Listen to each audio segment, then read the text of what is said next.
బంగ్లాదేశ్ లో హిందువులపై జరుగుతున్న దాడులను నిరసనగా బీజేపీ ఆధ్వర్యంలో రాజన్న సిరిసిల్ల జిల్లా వేములవాడ పట్టణంలో ర్యాలీ నిర్వహించారు. ఈ సందర్భంగా వేములవాడ బీజేపీ అధ్యక్షుడు సంతోష్ బాబు మాట్లాడుతూ బంగ్లాదేశ్ లో హిందువులపై దాడులను ఖండించారు. పార్లమెంట్ లో జై పాలసీనా అన్న నాయకులు బంగ్లాదేశ్ లో దాడుల పట్ల ఎందుకు మాట్లాడటం లేదని ప్రశ్నించారు. బంగ్లాదేశ్ లో హిందువులపై జరుగుతున్న దాడులు వెంటనే ఆపాలని డిమాండ్.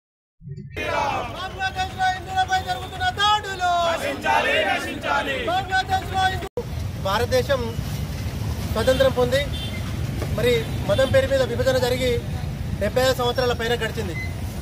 మరి హిందువులు ఉన్నటువంటి మరి దేశం మరి దాదాపుగా 3 నుంచి 4 దేశాలు. మరి మిగతా దేశాల్లో చూసుకుంటే మరి ఒకప్పుడు బంగ్లాదేశ్ విడిపోయినప్పుడు దాదాపు ఆనాటి జనాభాలో 22% ఉన్నటువంటి హిందువులు మరి ఈరోజు చాలా దుర్మార్గమైన పరిస్థితులలో కేవలం 6 నుంచి 7% లోపలికే మరి వారు రావడం జరిగింది. దీనికి కారణం ఎవరు? దయచేసి ఒక్కసారి ప్రజలందరూ గమనించాలి. ఇంకో పక్క చూసుకుంటే మరి పాకిస్తాన్లో హిందూ అనే పదంతో పాటు హిందూ కనుమరుగే పరిస్థితి ఏర్పడ్డది. మరి నేడున్నటువంటి బంగ్లాదేశ్ పరిస్థితులలో మరి హిందువును చాలా చులకనగా చూడడం, హిందువులపై దాడులు చేయడం, హిందువుల యొక్క మాన ప్రాణాలు దోచుకోవడం, కనీసం హిందువును మనిషిగా కాకుండా మరి మతం పేరు మీద చూడడం అనేది చాలా బాధాకరమైనటువంటి చర్య. మరి ఒక రకంగా భారతదేశంలో ఉన్నటువంటి హిందువులు మరి ఇప్పటికైనా మేల్కొని మరి ఐకమత్యం ఏందో మనం చూసుకోకుంటే మరి రానున్న రోజుల్లో మనకు కూడా మరి ఒక పాకిస్తాన్లోని హిందువులాగా మరి బంగ్లాదేశ్లోని హిందువులాగా మన పరిస్థితి ఏర్పడే పరిస్థితి ఉంది.